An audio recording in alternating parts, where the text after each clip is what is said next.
The World Baseball Classic rosters are locked and loaded. Derek Carr spends almost 2 full days in New Orleans. We're hoping for the best in that. The NBA trade deadline was crazy, and LeBron passes Kareem at all-time points. Stay tuned, guys. Been lit, boy. Everything goes. We now return you to regular programming. What is up, guys? Welcome back to the Everything Goes podcast with your host TAK on this beautiful Friday here on this Super Bowl weekend as the Eagles, the Kansas City Chiefs, get ready to battle in a beautiful game. Let's see, guys. Dak Prescott gets probably the only trophy he'll ever get in his life, and that was the Walter Payton Award yesterday. I'm just kidding. I like Dak. Hey, Derek Carr spent not 1 day, but almost 2 full days in New Orleans getting a feel of the facility and some of that good old gumbo down there. Bring him down to the NFC South, baby, because we'll be rocking and rolling. Hey, the World Baseball Classic rosters are set and ready to go, and I couldn't be more excited because World Baseball Classic, hands down, one of my favorite things to watch. And the NBA trade deadline was something to watch this week. Guys, welcome back. How you guys doing? Not a Monday, but it is a Friday. End of the week instead of the beginning. I kind of like this though too. I'm doing well. Fridays are nice. Fridays, we're all in a better mood on Fridays. But it's funny though because a lot of the sport action happens on the weekends, so Mondays work out better. Yeah, there's been a lot that we missed. Because by the time you get to Fridays, it's usually old news. No kidding. And I thought we were gonna have the guest on this week, but regardless, we're gonna still work on some of that stuff. You know, we played tag for a few days, so maybe he's a little mad at me because it didn't work out. But today would have been a great day for Aaron Summers with the Pelicans in the Derek Carr rumors and Sean Payton going to Denver. Yeah. I heard Peyton actually was interviewed with Pat McAfee, and he had some like really good praise to say for the Benson family. Everybody, Loomis, everybody within that organization today, oddly enough. Great. You should listen to that interview. Come to think of it, it was a good one. Oh, I will. And I know we'll get into football later, but you're talking about Derek Carr. Then what they were saying is it's basically a done deal. It's in his court now. It's up to him because he has that no trade clause. I've also heard it's not necessarily a done deal yet. That the Saints were just. Well, we'll talk about that later. We'll talk about that later. Yeah. Baseball. Should we start with the stats on the World Baseball Classic, baby, is back after a 6-year hiatus. It's back starting up in March. I think March 8th it kicks off with pool play. The United States plays Great Britain on March 11th. The United States, like you said, did release their roster. Do you have that up, or do you want me to go over that roster real quick? I don't have that open, so you could definitely go over it. Right now, their catchers are Higgy from the Yankees, JT Realmuto, who is probably going to be the starter, Will Smith. First base, they have Pete Alonso and Paul Goldschmidt. Second base, they have only one second baseman, Jeff McNeil. Third base, they have Nolan Arenado and Bobby Witt Jr. Doesn't Bobby Witt Jr. a shortstop too? He was a rookie last year, wasn't he? I think. Yeah, I thought he played shortstop last year, actually. Yeah, but shortstops they have Trey Turner and Tim Anderson. Outfielders they have Mookie Betts, Cedric Mullins, Kyle Schwarber, Trout. You know, who will probably get hurt, won't play the rest of the season for the Athletics. And then Kyle Tucker, starting pitcher. They have Nasty Nestor, Merrill Kelly, who was 13-8 last year. Clayton Kershaw, Lance Lynn, Brady Singer. Lance Lynn's good. He's really still pitching. Oh, wow. Yeah, and Adam Wainwright. Relievers they have Jason Adams, Daniel Board, David Bernard, Kendall Graveman, Adam Ottavino, Ryan Presley, Brooks Riley, and Devin Williams. This is the projected lineup that they're saying right now. Leading off will be Trey Turner, Mookie Betts will bat second, Mike Trout third, Goldschmidt fourth, Arenado fifth. DH is a coin toss. It's gonna be Alonso or Schwarber. Realmuto about seventh, Tucker eighth, and McNeil will be batting ninth. Yeah, it wouldn't shock me if Schwarber plays outfield over Tucker, but Tucker's good too, man. Like I look at that roster. Besides Kyle Higashioka. And I'm like, go ahead. What are you going to say, Ace? Well, did he play in the playoffs? That catcher? I don't know how to pronounce that. Kyle Higashioka? A little bit. Okay. He's got more than I think. Trout is the only one that really doesn't have much experience. Watch Trout already. He has playoff experience for football. This is going to be my hot take, right? Watch Trout have this amazing World Baseball Classic, and the Angels fans are all excited. And then he gets injured or something again. Listen, you look at that roster, though. I mean, look at the corners. You know, Nolan Arenado and Paul Goldschmidt. dominated all year. Tim Anderson is coming off the bench. Like, you think about how crazy that is. Trey Yeah. Turner, Mookie Betts, Mullins, who is a great center fielder, Trout, Tucker. Like, this team, Pete Alonso, you have a very good defensive, and Harper was committed too until he had to have the Tommy John surgery. He could probably still DH too, but the pitching, I don't necessarily know all the pitchers because I don't know all the pitchers in the league. Obviously, like I know the Yankees pitchers and a couple pitchers, but like I'm not in on everybody, so I don't really know anybody. Well, we know Nasty Nestor, and they're saying the starting rotation is going to be Kershaw, Wainwright, Lynn, and Kelly. They probably have Nestor going as a long reliever, but that Kelly was 13-8 last year. But I just want you to hear something quick. Now, they said the scariest three lineups in baseball this year for them is USA, Dominican Republic, and Puerto Rico are the top three. Just listen to DR's roster. I don't have their pitching down. I just put their roster down. Julio Rodriguez, Jose Ramirez, Juan Soto, Vlad Jr., Devers, Machado, Jeremy Pena, Gary Sanchez, and Starling Marte. Yeah, we at least know there's one out in Gary Sanchez. But that's talent, man. I'm just kidding. That's talent. Hey, that is talent. These are the 20 teams that are in. We got Canada, Colombia, Cuba, Dominican Republic, Mexico, Puerto Rico, United States, Venezuela, Panama, Nicaragua, China, Chinese Taipei, Japan, South Korea, Israel, Italy, the Netherlands, Great Britain, Czech Republic, and Australia. Freddie Freeman's playing for Canada. Wow. The thing that concerns me, though, is the pooling. The United States is in Pool C. They got USA, Mexico, Colombia, Canada together, and Great Britain. Pool D down below them that would play in the the quarterfinals together. They got Puerto Rico, Venezuela, Dominican Republic, Israel, and good. Let them all play against each other. Start eliminating each other. But you can have USA versus Puerto Rico, or USA versus Venezuela, or USA versus Dominican Republic in the second round. When does it start again? You know, do you have March the date? 8th. March 8th. March 8th, baby. So the United States starts March 11th. Okay. So you can't get eliminated right away, right? You play a couple games and then it starts to get to the point where, like, if you lose, you start to go down the seed and then stuff. Like, it's all, isn't it all seeding at first? Like, you're playing for 4 pools, 5 teams, right? And do they do a round robin then? I assume. I believe that's what it is. I mean, we haven't had it since So the top 6 years. Yeah, dude. USA goes to the finals, dude. I'm going to that game. I'm gonna go down there. Yes. So the semis and the championship round take place. Even the Miami? semis. Like, if I can at least, if the US makes it to the semis, I'll go down there for one game just to try and get to a game. My buddy randomly, because like Mexico's playing USA, like, I don't know, one day over the weekend in Phoenix, and he looked up tickets. I guess you could buy some for like $20-$25. Like no shot. I would say in the nosebleeds. So this is the round to buy them right here. I've sat pretty high up for a Phillies game, and it's not bad at all. I feel like baseball is not as higher up as football is. I could be wrong though. Let me ask you guys something though. How do you guys feel about your superstars from your teams not even going into spring training and going right into the playing regular baseball right away? I love it. Hey, fix your camera, by the way. Your camera's falling. I love it. I know Rudy was a little upset. Rudy was a little upset about Severino getting declined by the Yankees to go play in it, which I agree with the Yankees doing that because, like, we need Sevy to be healthy. That guy has never been healthy in the last couple of years. I think that's the best thing, especially contract-wise. I mean, you're paying this guy a lot of money, and you can't finish the season for the Yankees. I think you shouldn't be allowed to go play in it.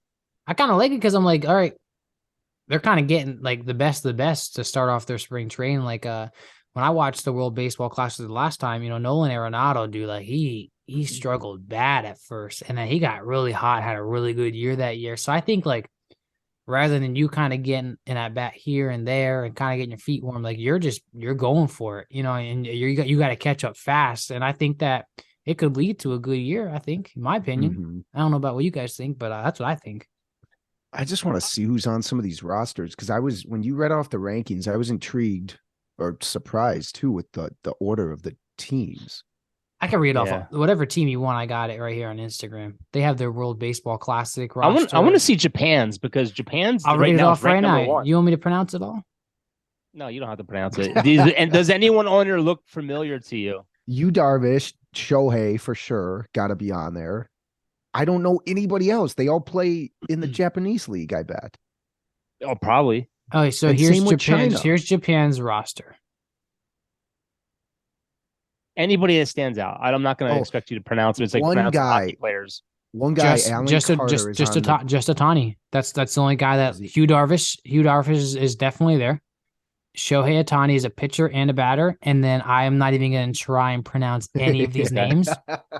It looks So like nobody stands out. Not that. So I don't know.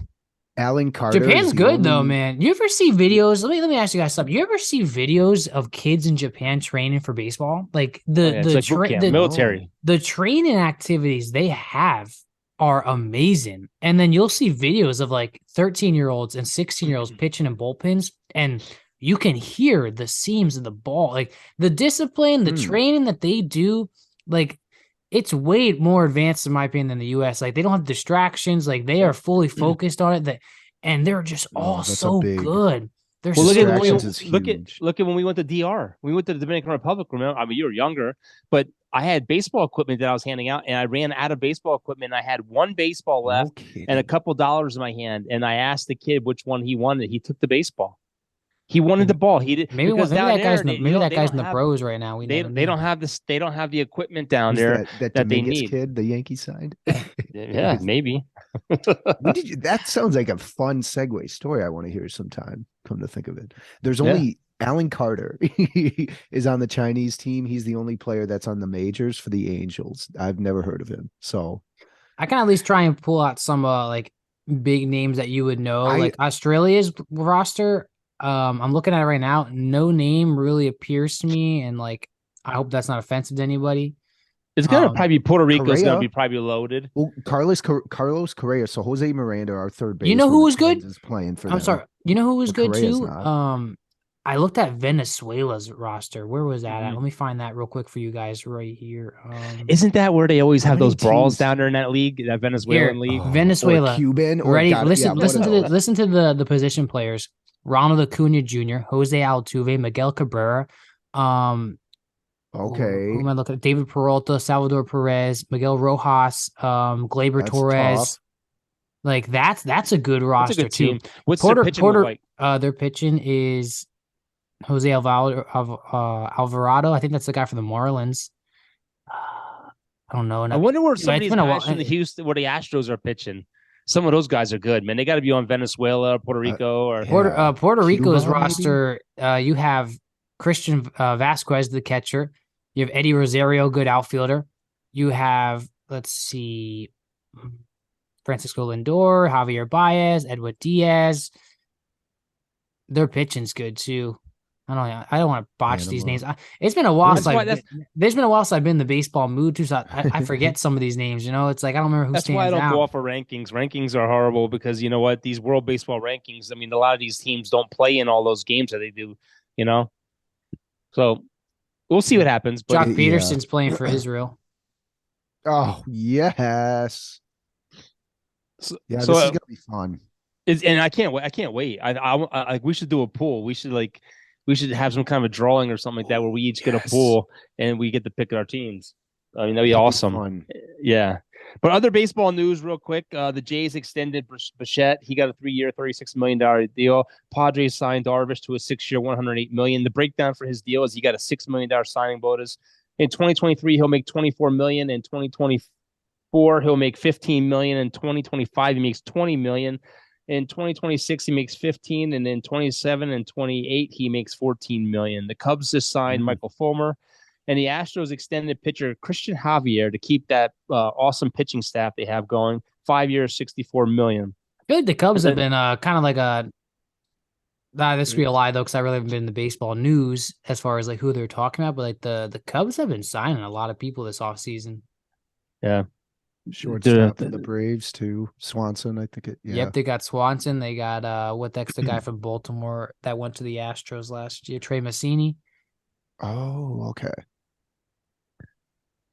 And then also the Dodgers signed David Peralta, 1 year, $6.5 million. The one thing I'm concerned about is the Yankees. I think the Yankees need to find reliever help. They just lost Chad Green. They lost Chapman. They lost Miguel Castro. They signed elsewhere. Britton is a free agent who I hope they don't bring back. The only big signing we did right now is Tommy Cayley.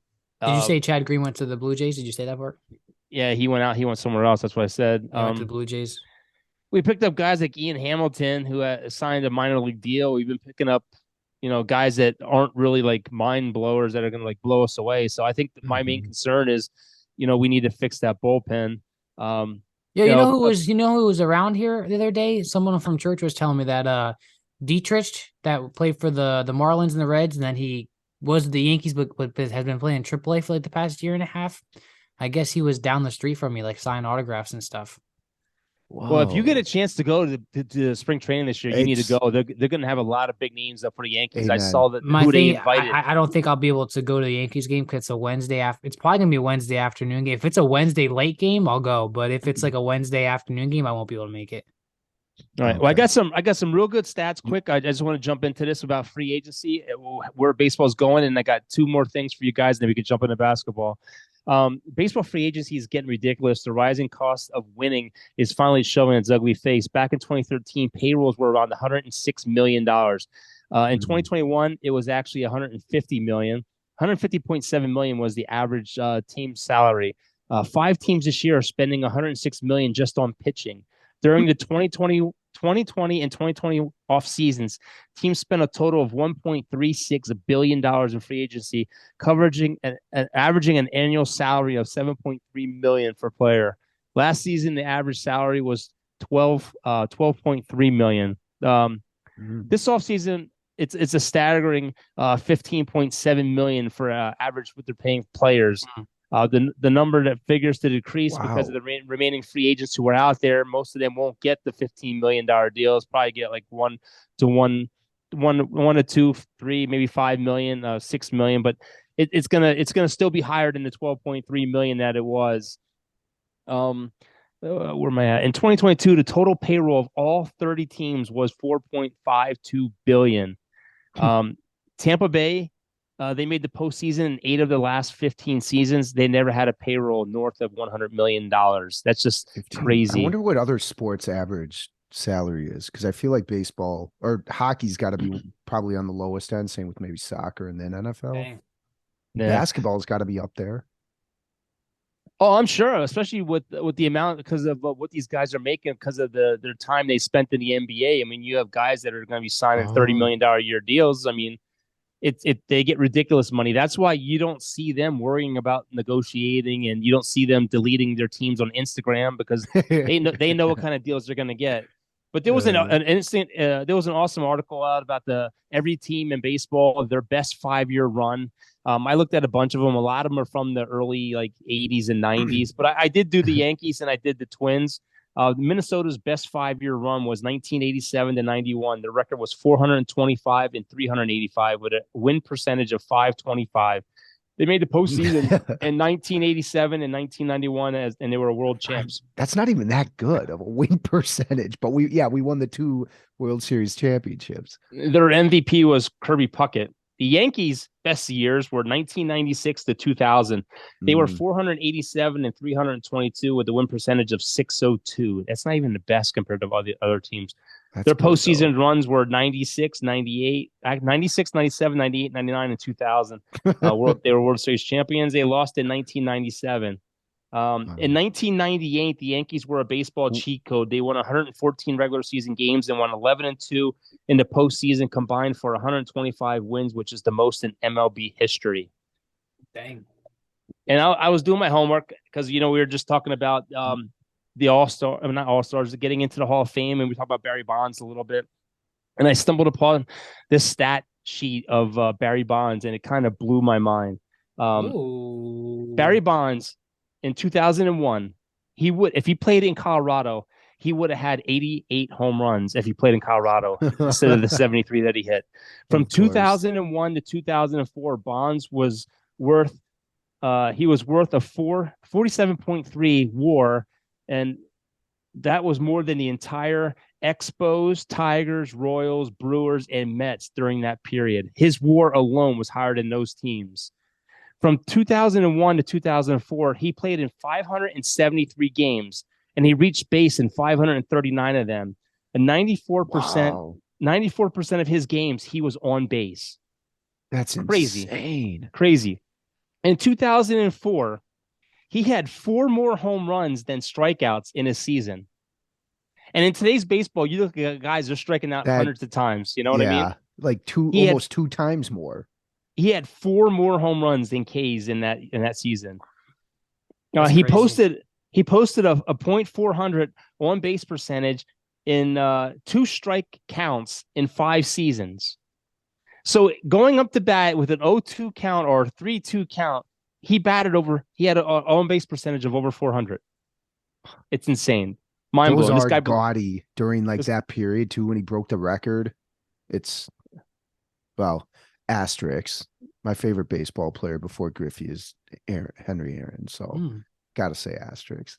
Now I looked this up. OPS is where did I see this? On base plus slugging percentage, because the next stat. This is probably this is mind blowing. He posted a career OPS of .986 versus Hall of Fame pitchers. Okay, for a reference, the league-wide average in 2022 was just a .706 for the season. This guy was amazing. So they can't say, he pitched certain pitchers. This guy was great against everybody. That's crazy too. Like we've had this talk. It's such a fine line to talk about, right? You never know. Like, you don't agree with like the way people have played the game if they have used any kind of substance. Not that we know if he did or not, but it's But the steroids help you with your vision. that's what I'm gonna say. You look at the stats he was able to break. I mean, you even take A-Rod, the amount of hits and home runs he was able to have. I mean, you still have to have the ability to play the game. And I think if Barry Bonds does get into Hall of Fame at one point, I think that kind of breaks the barrier for people like A-Rod. Wasn't Roger Clemens on that list or something? I think that starts to break that barrier, because at some point, I mean, how many of those guys that were into the whole substance that like were caught or stuff, like how many of those guys actually were that good? How many guys can you count in your hand that are even qualified to even be in that list? I mean, probably not many. Ooh, Manny, do you think Manny Ramirez is a Hall of Famer? Come to think of it, that's one mind that when you were talking about that, that's the first name that came up in my head. Did he use substance? Albert Bell, is he another one? I don't. But anyway, I thought Ramirez got suspended 80 games or something like that for something. I don't remember what. All right, I got a few more. It was either way. Okay. I think there should just be there has to be a better voting way. Is better because you know what? Oh, you mean instead of the baseball writers who are maybe not biased at all or have no agenda? Because when you look at these stats, it's like, how can he not be in? Yeah, I mean, it was historic. It was historic, But listen to this. Career OPS in the World Series was a 1.994. 2 decades later, he still holds career records for on-base percentage, slug percentage, and OPS in the World Series. Now, this is mind-blowing. He has 25 more intentional walks than the entire Tampa Bay Rays franchise. Wow. What? 25 more intentional walks than the entire Tampa Bay Rays franchise. Just get him. What I look at Hall of Fame is it like, were they a superstar, and can you talk about the sport without bringing them up? Yeah. And you can't, like with Barry Bonds, you can't talk about the sport without bringing them up. So he should be in, regardless of. You just think about how you think about like some of these guys that do use like PEDs or whatever it is. You look at their career and then you look at Bonds, like like you said, the numbers you're reading off. It's like, how does someone like that just, even if he did use something, like you still have to play the game, and like the numbers are mind blowing. The home run, the distance that he was hitting the ball. Yeah, it's not just like he can put the bat out there and hope to God it's a home run. Like you still have to play the game. You got to play the position. Mm-hmm. Now this gets even better. 49.1% of his career hits were extra base hits. At age 38 to 42, he stole 21 bases, was only caught stealing 1 time.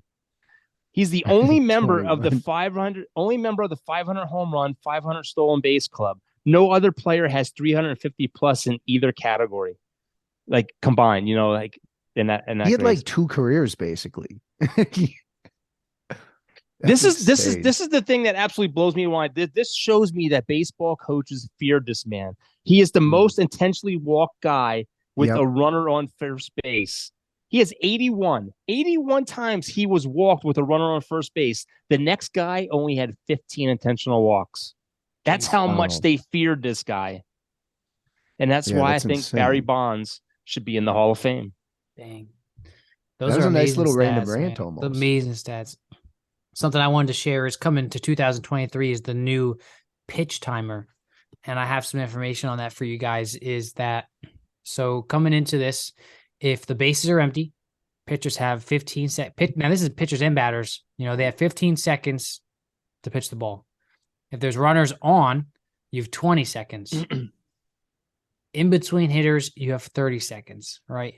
So if a batter doesn't follow these rules, if he's taking too long to fix his gloves, it's an automatic strike. Wow, that's all the way up in the majors, the two. That's what's coming to MLB this year. Yes. If the pitcher's over the clock, it's an automatic ball. And there's a lot of people in the comments that are just talking about, they tried this out in the minors for a couple of years now. And what's amazing is you kind of realize how long it takes for some of these guys to throw a ball or to actually get in the batter's box when you see the clock slowly walking down. And it's going to be interesting. They're always making these little changes to baseball. I don't always agree with all of them, but I think this one will be a little interesting, Mm-hmm. Yeah, plus, are they experimenting with the base too? I hope not. I don't think I think bigger bases are coming. Okay. Yeah. I think it's good for the game. I can't really. I think the bigger bases we talked about, and I said I kind of like that, so that way no one gets hurt. Wow, I just saw this stat on Micah Parsons that said Micah Parsons didn't receive a single vote for Defensive Player of the Year. How crazy is that? Whoa. Okay, let's not. Wow. Should we just go into NBA? That's an insane. Now that makes me want to get an NFL more. That's stupid. Do you guys want to talk about NFL a little bit? Because there's not a whole lot to talk about. We can. I'll pivot and then do. Yeah, we could end with. Oh, NBA. last thing I wanted to say on MLB, by the way, is MLB The Show. We talked about Jazz being on the cover. The Hall of Fame edition or whatever the edition is going to be Hank Aaron. I saw the picture of it. It's very cool. Really cool, man. Really, really cool. Dope. I do not play video games, so maybe Rudy and your brother Noah would get that. One thing we can talk about is, or just discuss our opinions on real quick, is the whole Aaron Rodgers taking 4 days of complete darkness. I did watch the Pat McAfee podcast for that episode where he is going to be in a room where somebody will open like a little slab and he'll be fed food. There's a little toilet in there. It's complete. So he's going to prison. He's going to it's prison. Like going for 4 to prison. days. Yeah, he's not going to have a phone. He's not going to have a book. He's in complete darkness for 4 days. And I guess by March, they're saying that that's where they're expecting his decision. But Pat McAfee asked him, he said, are you contemplating retiring? I mean, a lot of people, he goes, yeah, I mean, absolutely. Like I'm thinking about everything. And I think that it's a strange thing he's doing. Hey, everyone has the right to do what they want to do. It wouldn't shock me if he retired. Oh man, it's a power play move.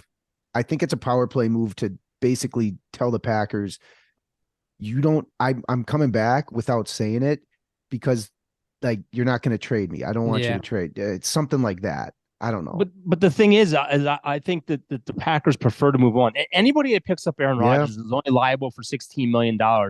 He has a $58.3 million roster bonus guaranteed. Yeah, he's playing. He is absolutely. I don't think so. There's a lot of insiders saying that the Packers are ready to move on. Well, yeah, I'm saying the Packers. This is why the Packers want to move on. He has a $58.3 million roster bonus guaranteed, but allows some flexibility on its exercise date. I'm telling you, he's going to go to the Jets. That's what's the date? But listen, what's that? If the Packers don't move on from him, Green Bay has to explore a new deal rather than taking on his $99.8 million cap hit. No, how much? 99.8 million cap hit. That's why they want to move on from him. And do the Jets want to do like? I get that would actually be a nice spot for him. I think they have a pretty good line overall. Don't we all agree he's going to come back? I think the whole notion of retirement is just he's playing. Yeah, and know what's sad? I could see him playing one more year. Like, this whole up and down retirement, I don't think it's an act. I think some of it was for a contract last year, but I think he seriously is thinking about. I mean, I think he's going to the Raiders. This picture right here that I saw on Twitter today, man, like this is why I can see Rodgers retiring. It's a picture of Eli Manning, Ben Roethlisberger, Phillip Rivers, Drew Brees, Tom Brady, and Peyton Manning, and it just says end of an era. Like all of those great old quarterbacks, and pretty soon you're gonna see a little Aaron Rodgers on that picture because I don't see him playing another 2 years. I don't. You think if he retires, the only one left is Russell Wilson. No, I wouldn't even consider him part of that Really? age. I'd consider him part of more of like. But Russell's in his Yeah. high 30s. He's in his mid 30s. But I'm just saying, of when Yeah. you talk playoffs, you talk Brady, you talk Russell, you talk Rodgers, you talk Breeze, you talk Peyton Manning, you talk Eli Manning, you talk Phillip Rivers, you talk Big Roethlis. Ben. You Yep. talked all these names. Now you're talking Herbert, you're talking Yep. Mahomes, you're talking and they're all in their 20s. Allen, They're you're all in their talking, We 20s. talked about that. The age Yeah. of the It's just guys in so the crazy. playoffs. It's so sad, and it's I'm makes you saying, feel you're getting old. But the NFL's in good hands. Devontae NFL's in Adams good wants hands. him. Devontae Adams wants him. I think he's going to the Raiders. I think think the he could. Raiders too. If I there's think any team, I think he $16 could. million. I think $16 he million. could. They're going to take him. You there's know, some man. olive branches for sure on that organization. And we'll just that will perfectly dive us into the Saints. We'll talk about Oh, there we go. the New Derek. Orleans Saints. So the New Orleans Saints obviously have a QB problem the past 2 seasons, right? Drew Brees retires. The Saints have had to watch 5 starting quarterbacks in the past 2 years. With 7 and 10 last year, neither quarterback has really stood out. You know, Jameis Winston for a little bit, then he got injured. It's the free agent QB class this year, right? You have Jimmy G, Teddy Bridgewater, Daniel Jones, Case Keenum, Taylor Heineke, Jacoby Brissett, Geno Smith, Joe Flacco. Nothing crazy, right? I mean, Jimmy G, Daniel Jones, probably top 2 right there. Now the rumor is the Raiders are looking for like a 3rd to 4th round draft pick, right? So a lot of people, why would you want Derek Carr? Derek Carr sucks. Derek Carr is a 4-time Pro Bowler. He's had how many offensive coordinators? I think 3 of them were in 3 years back to back to back. His defense blew more games than he could win last year, right? Yep. We could blame him too, right, for some of the plays. His interception rate is always kind of high because he's a slinger. His deep throw accuracy is absolutely amazing. He's had 4 seasons with 4,000 passing yards or more. The guy isn't terrible, right? And I think the right system, he can, yeah. And I love that. I love the Saints fans are saying, for all those Saints fans saying they won't take Derek Carr, you've watched 5 different starting quarterbacks in the past 2 years. Where have we gone? Nowhere. You know what I mean? Derek Carr comes to the Saints. They're the best team in the NFC South. They still have an elite defense. And we would still have our 1st and 2nd round pick this year to go up with more defense or offensive linemen. This is where it gets better. Michael Thomas has been very active on Twitter and Instagram. Derek Carr's brother tweets out a photo of Derek Carr that I sent you guys, photoshopped in the Saints uniform that I love. And Derek Carr's brother is like, this is like a movie. Michael Thomas like that. He's also in posting Instagram pictures of himself in a Saints uniform. And I'm calling it right now. You're going to see. And what's his face? Rappaport was asked about him to the Pat McAfee show. And he's like, listen, like, there's no like urge on either side saying that Thomas is going to get cut. The thing that has to happen, which they did last year, is they'd have to redo his contract completely because he's guaranteed $31 million. Extension, signing bonuses, whatever. If he's on the roster by June okay. 1st, he gets $30 million. If he plays 4 games, he's like owed like another $31 million. It's too much for us. If we can get Michael Thomas, Chris Olave, and Derek Carr, they'll give him a bonus to offset something, the cap. Go Ty ahead, just said Chris. that if they get Derek Carr, they're the best team in the South. Are they the best team in the South if Aaron Rodgers goes to Tampa Bay? Oh, it's a good question. Because you think Aaron Rodgers was lacking weapons. If he goes to Tampa Bay, he's got a receiving core that he has never had before in his life. They're gonna have a new OC too. Who's gonna be the OC down there now that oh no, never mind. Leftwich, I think is. Oh no, they let him go. Yeah, so they. It's gonna be interesting. I think it's a coin toss. Yeah. See, the thing is though, if Rodgers goes to the Jets, have a better D. If Rodgers goes to the Jets, he gets Nathaniel Hackett back, who he had in Green Bay. I think that division's his all day. This is like chess. Yeah. If he goes to Tampa Bay, do they give him freedom to call his own plays? No, because I don't even. So I think that misnomer, they call plays, but it's because they sometimes have 2, right? It's not like every play, but I think you're right. I think some of the best that know how to diagnose. I think Hackett draws him in. I think that draws him in. But he also maybe he likes the warm weather though. Ties with the Jets. I think, Chris, you're with the Raiders. I'm with the Raiders. Look, if I'm Aaron Rodgers and I want to win now, you go to the Raiders, you're going to be in a tough division. If you go to Tampa Bay, it's wide open. Yeah, it is. That's true. Here's my other thing. I like Carr signing though to the Saints. Yeah, and I do too. Because here's my thing, right? Here's my thing, because a lot of people don't like it. Say we draft a quarterback in the 2nd round or 1st round. We have a late 1st round pick, right? The Saints are already dealing with cap problems. I don't want to, as much as I would love a CJ Stroud or an Anthony Richardson, I don't want to trade up into the top 10 or top 15 and lose everything that we just regained from trading with the Eagles last year.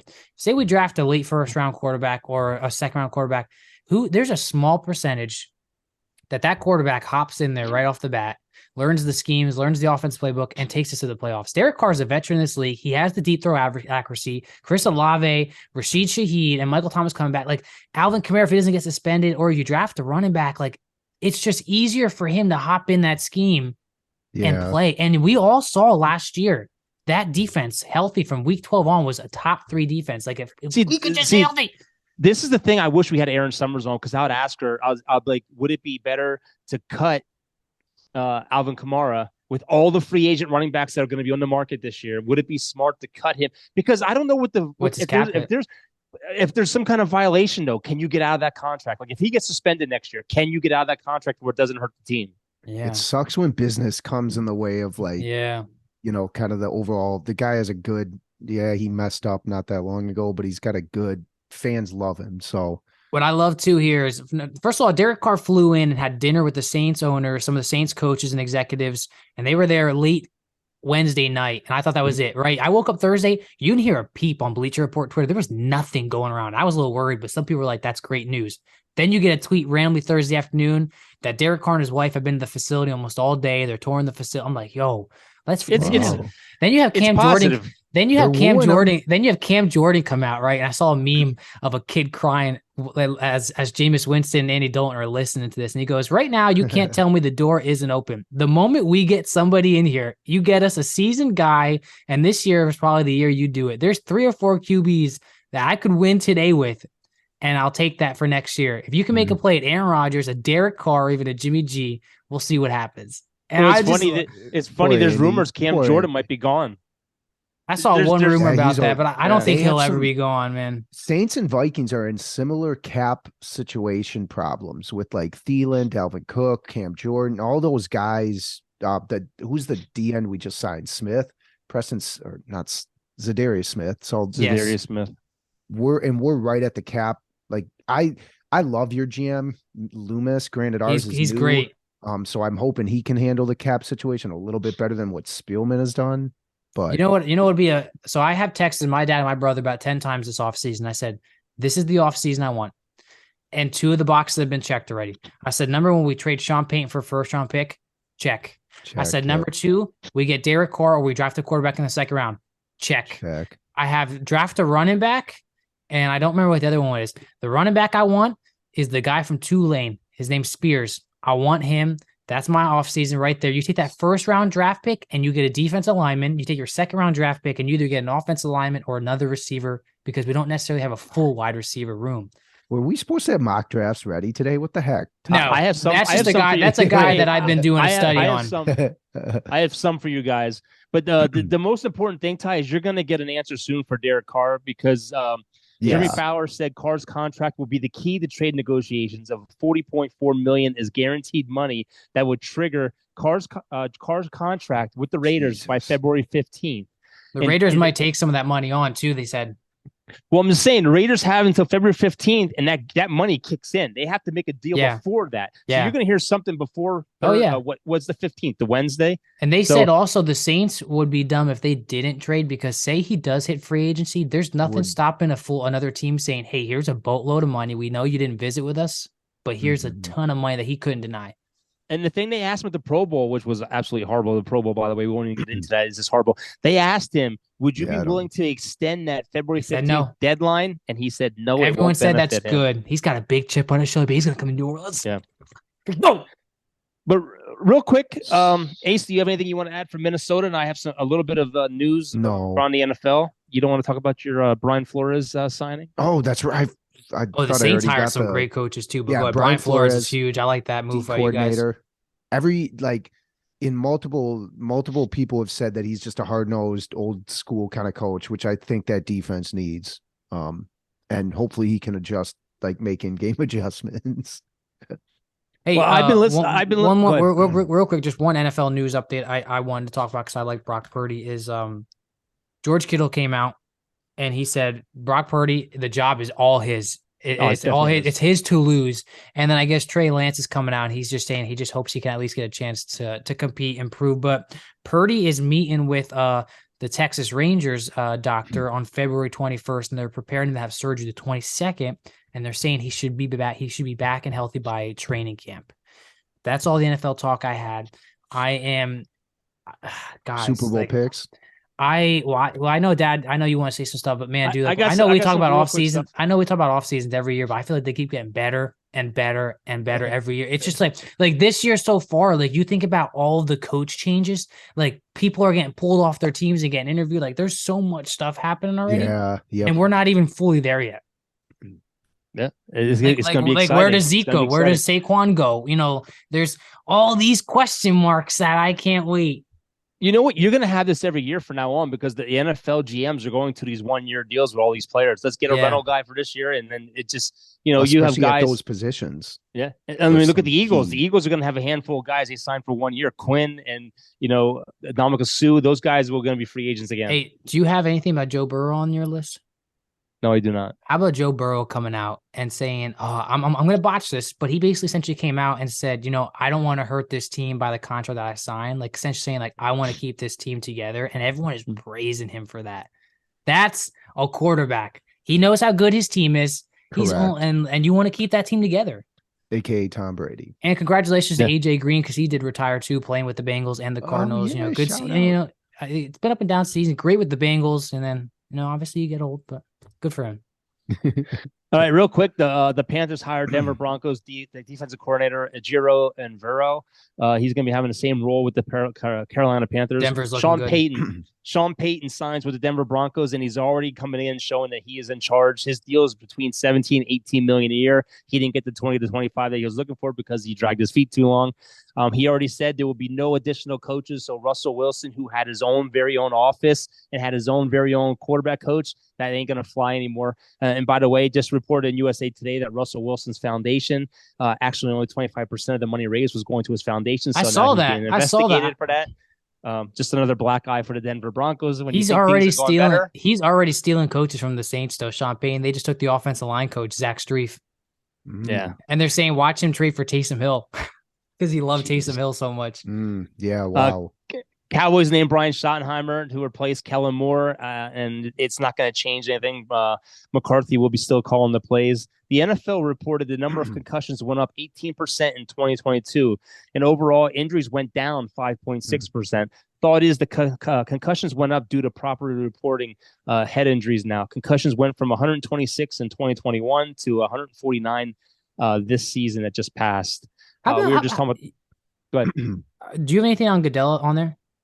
No. How about Goodell coming out and saying, because everyone's asking about the refs, he goes, I feel like officiating was at an all-time best this year. He has to say that.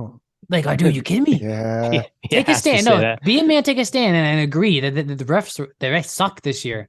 They need, you'll see how good they are when the rules committee comes around. Hey, did you see that Cliff Kingsbury is visiting the Texans now? Were you going to say that? Texans. He's going to be the offensive coordinator. He went to Texas A&M too. Like he was the coach there. That'd be cool. That'd be a good hire for him. Yeah, I think the young team get a good quarterback in there, like Bryce Young. Yeah. That's intriguing. We'll dive into that later. The Cowboys came out and said they're gonna tag Tony Pollard. The tag for running backs next year is actually $10 million. Josh Jacobs of the Raiders actually came out and said he's fine with working under the tag, so he will actually take that tag. Because he knows Aaron Rodgers is going there. Yeah. The Giants in Seattle are trying to re-sign their quarterbacks without using a tag next year. Tags for quarterbacks for 2023 is $32.4 million. Vibes between Smith and Seattle are all good. They're probably going to get a deal done. Giants, on the other hand, haven't even opened up conversations with Jones's reps yet. Projection for Jones is 4 years, $152 million, $80 million guaranteed. We already talked about Jimmy G will not be with them next year. Real quick, because you just talked about the Giants. Congratulations to their coach. He won Coach of the Year. A lot of Eagles fans giving that hate because they beat the Giants 3 times this year. But what Eagles fans have to understand, Eagles went to the playoffs last year, right? Like that coach, hands down, is a really good coach. But you got to think about the Giants sucked for a lot of years now. Yeah. Like he turned that franchise quick. Well, so the NFC East was good. The NFC East was really good this year. NFC East was good. So, I don't know the Giants. I don't know the Giants cap hit, but could you imagine Aaron Rodgers going to the Giants? That'd be cool. They just need some receiver help though. Yeah. Real quick, you did talk about Dak. He won the Walter Payton Man of the Year award, but one thing we don't talk about, even though I sometimes I'm irritated with Dak, he's the third fastest quarterback to 25,000 yards. He did it in 96 games. Matt Stafford was the fastest. He did it in 90 games. Dan Marino did it in 92. Like I said, Dak was third with 96. Goff, Kurt Warner, and Peyton Manning are all tied for fourth at 97 games. I like Dak. Reed. I do too, but I don't think he's my guy. Goff is up there? Yeah. Goff is fourth. I like Dak, but he's kind of reminding me of like Drew Brees, how like you'll have this amazing offensive year and then you kind of get to the playoffs and stall out. But go ahead. Andy Reid has his 21st postseason win, puts him in second place all time behind Bill Belichick and one ahead of Tom Landry. As far as Super Bowls, you guys were talking about Super Bowl. This is the most even Super Bowl ever we have as a matchup. Both teams are 16-3. Both teams scored 546 points. Both teams have 6 All-Pros, and both of them are the number 1 seeds in their respective divisions. Number 1 seeds have only played each other 13 times since 1975 when seeding came in place. The last time a number 1 AFC team won the Super Bowl was in 2016, and that was your New England Patriots. Who are you guys rooting for?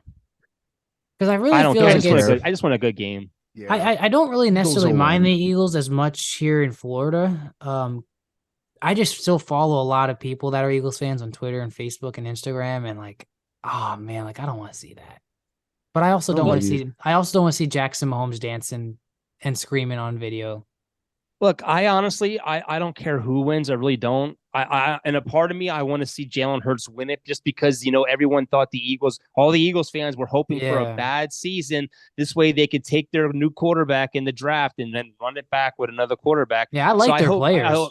I hope Jalen Hurts does win it, but I just don't want to hear that damn song no more. I like Jalen Hurts. I like AJ Brown, Devontae Smith. Like I like the Eagles players, man. I just can't get over those Eagles fans, man. God bless them. And I have a couple mock drafts. If you want me to go through them real quick, I can have what they have each team getting.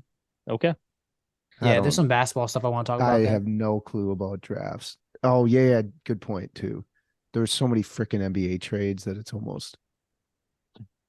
We could wait after... I think perfect after the season is good for that. That works. You want to segue into the NBA? Yeah, let's talk about the biggest one here that I wrote down here is the Brooklyn Nets, man. Let's just talk about that for a second. You have the Brooklyn Nets, who at one point had James Harden, had Kyrie Irving, had Kevin Durant, had Blake Griffin. Like that was a dominant super team. Right? Wow. Now James Harden, Kevin Durant, and Kyrie Irving, they played 16 games together. They were 13-3. And now they're all in different places. Harden with the Sixers. Kyrie Irving gets traded to the Mavs. KD gets traded to the Suns. And this is what I just read before coming on this podcast with you guys, is after Kyrie demanded a trade, he demanded a trade. So did Durant. No, Durant didn't. Now the info came out where he and his partner. It just came out today. It didn't demand it though. That he said he wanted. He called. So this is what I read in the article. He called up his agent. They called the GM. But last year, Durant last year tried. Yeah, but I'm talking about right now though, right? So he called the GMs and the owners and said, "Listen, I'd like to be traded to the Suns." There was no demand. Like he wanted to keep it very professional. I guess that's what they're quoting in that interview and stuff. So ever since Kyrie got traded, Jesus. What I'm just shocked about is a guy that has history of not staying for a team with like over 3 years. You gave 4, and don't get me wrong. James Harden's another one. Don't get me wrong. He is a good basketball player. Definitely worth at least a first round pick. You gave up. I have it right here. The Nets got 4 first round picks. Yep. Yeah, that's sick. They get Bridges, Cameron Johnson, and Crowder. So you gave up 3 players and 4 first round picks for Durant and TJ Warren. That's insane, man. 4. And you got to think about it. The NBA only has 2 rounds. Right? There's only 2 rounds. Yeah, and the first round's where you get your best players. No one cares about second round anymore. Like Phoenix, Devin Booker, Chris Paul, and Kevin Durant. How do you who's beating them? The Nets they have no bench. They gave away it. They have nothing. So I had this conversation when those guys go on the bench. Who's filling that role? I was saying, you think of teams It's like the Lakers. This is to me, this is how championship teams are nowadays. Not Kevin Durant, right? You think of homegrown teams like the Bucks, Celtics, the Sixers, Golden State, teams that have really had like a solid 3 guys at least that have been with that team like since the beginning, like Tatum and Brown, Embiid, Maxey, Simmons when he was there. The Golden State has always had Steph and Draymond Green and Klay Thompson. Like, you see year after year these guys that get these super teams going, and you think GMs would learn, like the Lakers. Like they had that one good year with COVID. Where have they been since? The Nets 13-3 didn't get far in the playoffs. Like, you have these teams that build up. Like the Clippers. The Clippers had Paul George and Kawhi and still do. What have they done? Nothing. But listen, let me ask you something. You just gave all that money to a guy who since 2020 is averaging playing 40 games a year. Yeah. In 2020, 2021, he played 35 games. In 2021, 2022, he played 55. And this year, he's only played 39 games. Of all the major sports, the NBA players, I think, have the most power than any other league. I do believe he's a top 5 player in the NBA when he's healthy, though. Yeah, but correct, though. But like Johnny used to always say, the best part is the best thing is dependability. The best part about somebody is dependability. Like Giannis and Embiid, who play like nonstop. There was a rumor that it was known that within the Nets locker room, they had no idea when Kyrie was going to show up. Like it would be like, oh, the riots are going on, I'm not going to show up, or this and that, kind of emotionally. Okay, I understand that affects you, dude, but you got a freaking job, man, and you're making a ton of money. It's like, that's just, that attitude doesn't fit well in a team setting. Like you guys, well, Chris, especially coaching, you probably know that better than ever. It's just a cancer. Kyrie Irving, Kevin Durant, and James Harden is another one. James Harden's leaving the Sixers if they don't go to championship this year. Yeah. He's gone. Those are the 3 big names that all they do is go around the NBA, make as much money as they can, but they have the same problems. Durant can't stay healthy. Irvin is a ball hog who spends up more time in the headlines than he does on the court. Harden never shows up for the playoffs. Those are the things that aggravate me, and those are the guys that make the big money. I mean, I just think that was a ridiculous haul for a guy who's only played 30 plus games this year, who it seems like he's more of a cancer than anything. And you gave away Bridges, who's a great player. He's a good bench player. They have nothing. They have nothing left. You have 4 big names, but when was the last time a super team won a championship? I mean, the Lakers proved they can't do it. Can you imagine being Ben Simmons Nets right proved now? They couldn't do it. The Sixers proved they couldn't do it. You got teams like Milwaukee and Denver and teams like that are dominating. Ben Simmons, who wanted out of Philly so bad. Look at him now. Between him and Kyrie, I'm surprised they even, like, that just seems like such a mess in the locker room. One dude has no confidence. The other guy is so confident he doesn't need to show up when play when I want to play, baby. I'll play when I want to play. Hey, big congrats to LeBron on passing. Perfect. I'm not going to even try and pronounce his name. I forget. Kareem. Most points in NBA history. And it's funny because a lot of people called, especially that Colin guy, he said when LeBron passes him, it's going to be Michael Jordan's day because everyone's going to say he's still not better than Jordan. And it's always screw him. It's always going to be a hard debate, right? 2 different eras, 2 different styles of play. But at some point, when do people give LeBron? Like, I'm not the biggest LeBron fan, but gosh, what he's done. I mean, you can't deny. I mean, all the points, the championships, like he's the best player we've seen in how long, Dude, I saw something the other day that I have no respect for that man at all. You know what I mean? That guy is, Satanism's everywhere. You're seeing it now on the Grammys, and you're seeing all this stuff that supports Satan and all this stuff. The other day, he did the whole Illuminati thing and the 666 with his fingers. Wait, which guy? LeBron James. He can go straight to hell. Part of his routine before his pregame is the Illuminati, the all-seeing eye, and the 666 with his little dance. You sold your soul, dude. That's all you're doing. Bye-bye. I'll see. I ain't going to see you. You're going to hell. I'm going to heaven. But you know what? Screw him. Screw him. Wait, I don't support any of that stuff, deep. man. I don't support kids at the Grammys in cages and they're dancing with devil outfits on and flames. I don't support none of that shit. I'm sorry. I'm sorry. Yeah, wow. I will agree. say agree. this. I will say this. This is kind of an awkward segue, but somebody that was in sport on Sports Illustrated, the cover at a young, like he's lived up to that. So like in that respect, you gotta like he's amazing. Clearly Hall of Fame, or just he'll have his own little shrine, whatever. But I agree. man, And look, you're right. he's They still do end up selling themselves once you get it. Yeah. You make a certain amount of money, and it's like, okay, now you're a part of the. And look, he's elite. having a great season. Good for him. Right now he's got a huge gap over active players. He's got 38,390. KD is second with 26,684. James Harden is third with 24,233. And Russell Westbrook is fourth with 24,100. None of those guys are going to catch him. No. None of those guys are going to catch him. So good for him. Russell. You know what I mean? You're at the top of the mountain. You're still playing good. Guess what? You're not going to the championship because you don't got a good team. I agree. Hey, they with just that. got Speaking of that, they just got Russell though. they got D'Lo. He was a part of the Russell Westbrook trade, actually, to send him to India. Where did he? I don't even know where Utah. He went to Utah. D'Lo went to The Lakers. the Lakers, and Mike Connolly. This is Ty. You set me up perfectly for my little random rant. It's a positive spin, but Mike Connolly gelled well with Rudy Gobert over in Utah, so that honestly is a great move, getting him back or bringing him to the Wolves. Dumping. We weren't going to re-sign D'Lo anyways. I think we owed him like 28, close to 30 mil this year, and I believe he was either a free agent, had 1 year left or something, so we weren't going to sign him. Brings continuity because the T-Wolves are the most average, boring, I don't even know how to explain it. They're I shouldn't say they're boring, but they're not the best defensively. They're so unorganized offensively. They basically have Anthony Edwards dribble drive, and there's not much offensive flow. So A-Rod your owner, right? not yet. I can't. That's another. I can't wait till Taylor's gone, but I'm excited for Mike Connolly to hopefully bring some cohesiveness to that unit. Well, you guys got 3 second-round picks too. I mean, even though the second-round picks aren't really good, but the Lakers got Russell, Malik Beasley, and Jared Vanderbilt.